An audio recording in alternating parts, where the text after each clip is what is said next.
Hi guys, hello people. Okay, this is weird.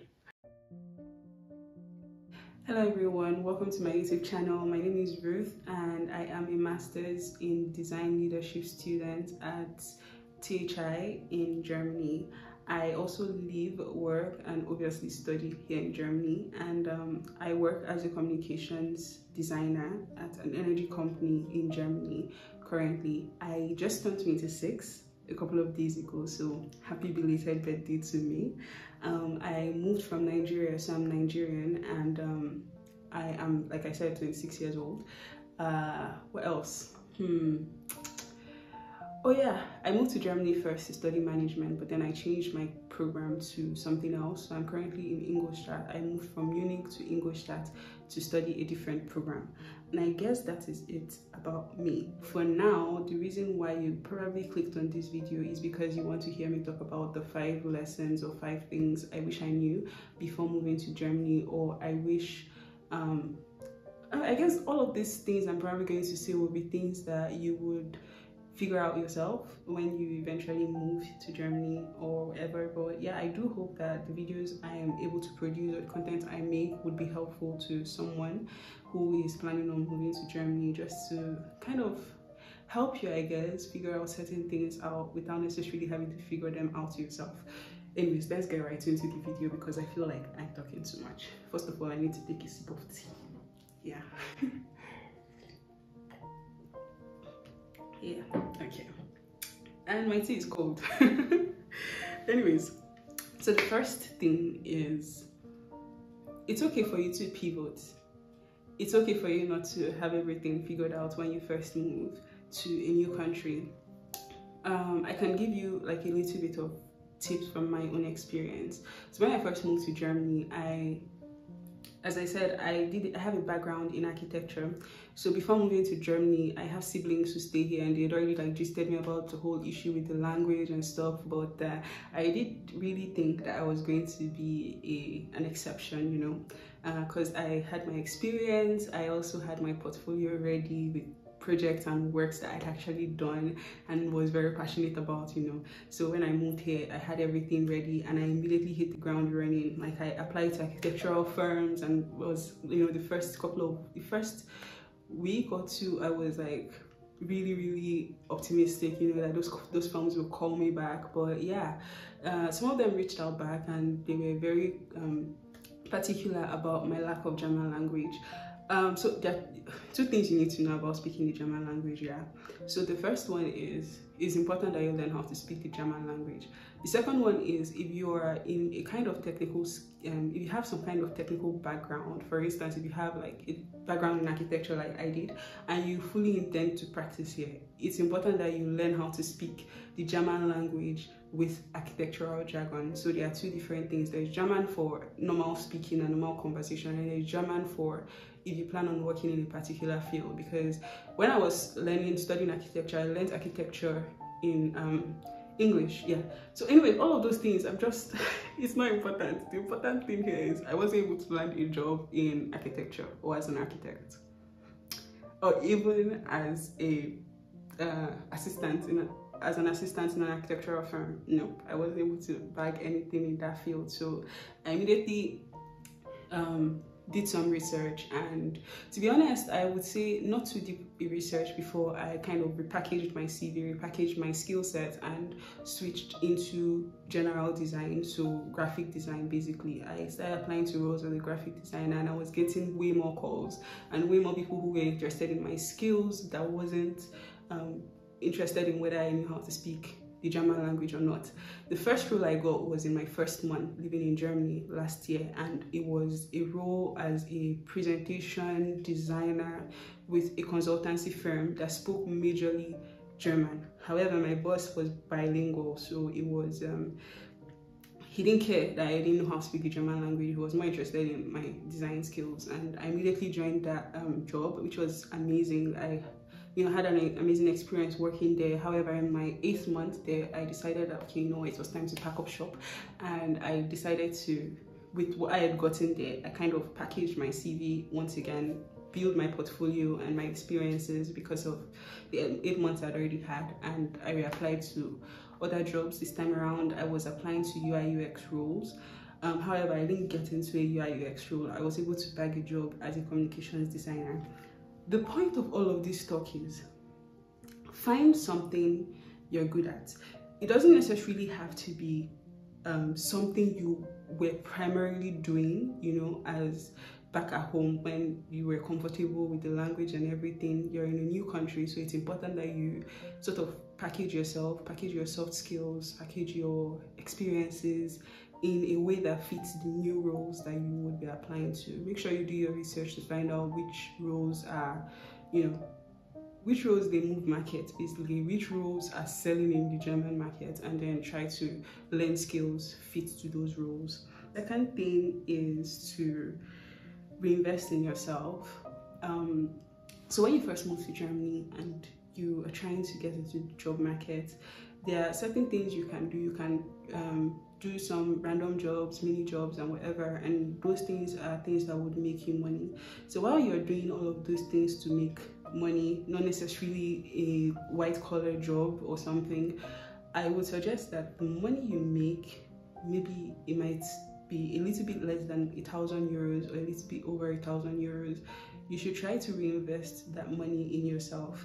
At first, when you move to Germany, obviously you wouldn't be looking to invest in like some kind of big major investment or anything financial, but it's important that you reinvest money in yourself, reinvest into learning new skills, reinvest into learning the language. So some universities will actually, you actually get to learn the German language for free in those universities, so you want to take advantage of those resources. However, if your school don't offer that, then it's important that you kind of reinvest that money into learning the German language outside of school. It's a little bit expensive, but it's going to be worth it. Also, another thing is to reinvest in yourself. Another way to reinvest in yourself is to learn new skills. You can pay for online classes. You can actually attend actual classes with your time and whatever. There are classes that there are platforms that offer free classes to students in Germany to kind of learn digital skills. For instance, Ready is a very good platform. I recently took a course, a UI UX course from Ready, and it was really good.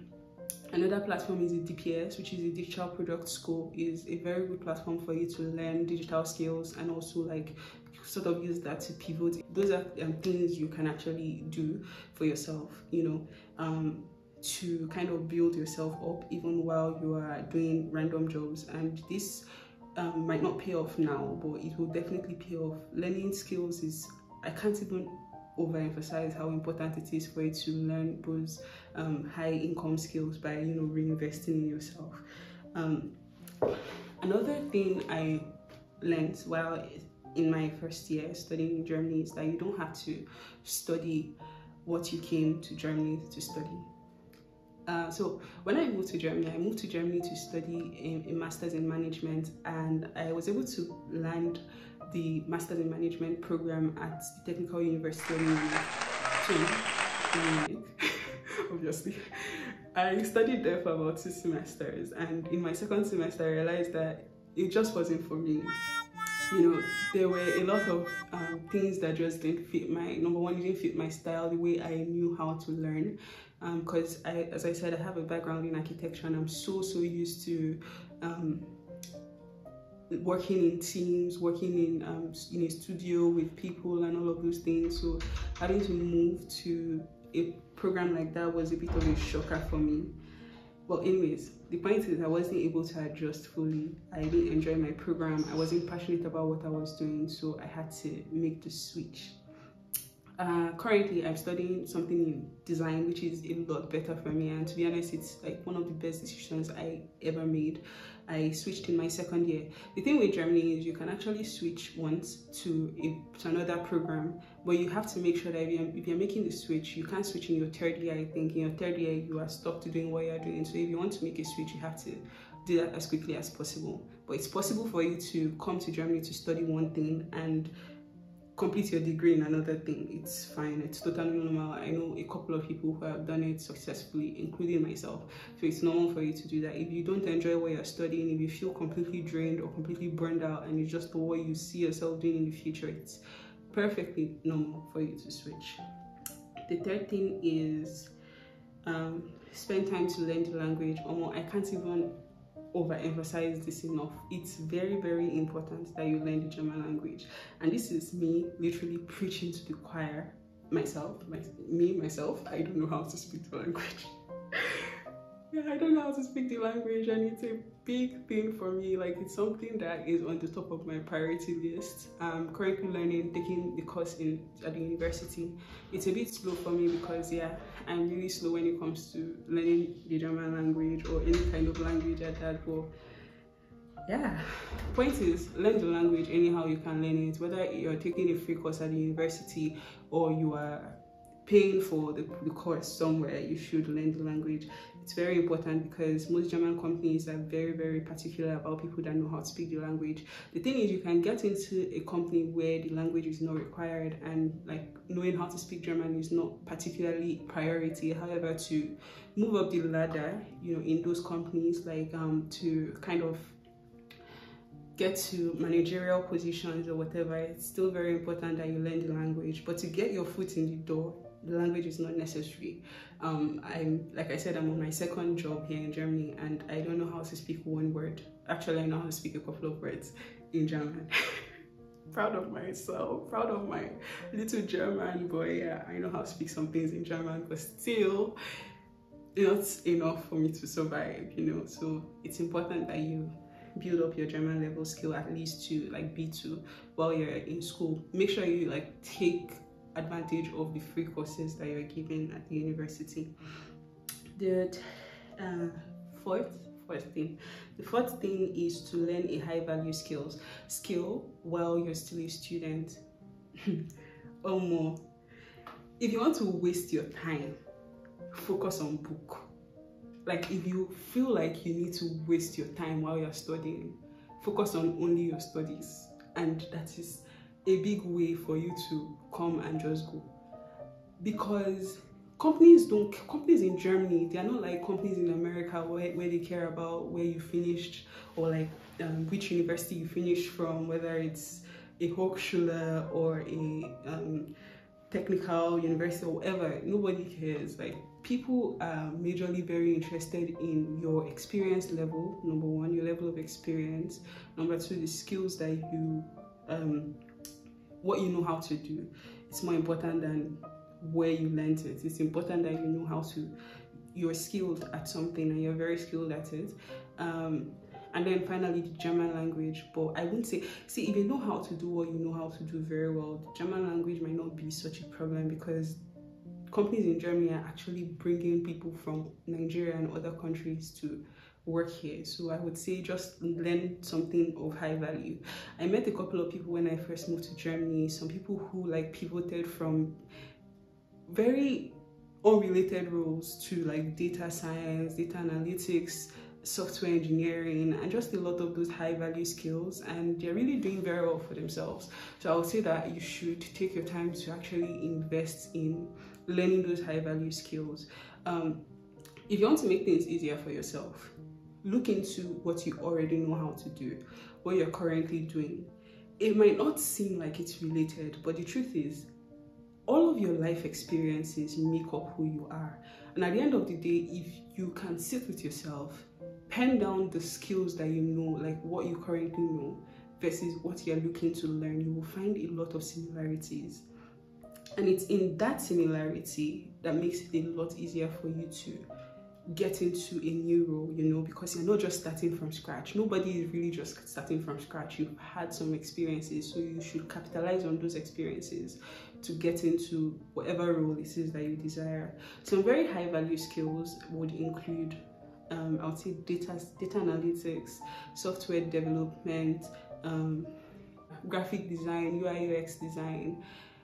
Those skills are things that people will not necessarily require you to know how to speak any language for. I am practicing as a designer and as a communications designer, and I don't know how to speak German, so nobody has really required me to speak the German language, you know. So I would say learn those high value skills, hopefully before moving to Germany, start practicing, see how you can volunteer to get some experience before even moving to Germany, so that when you move to Germany, you have some kind of experience behind you. I would say that if you are not coming here to study medicine or whatever, avoid putting all of your eggs into one basket.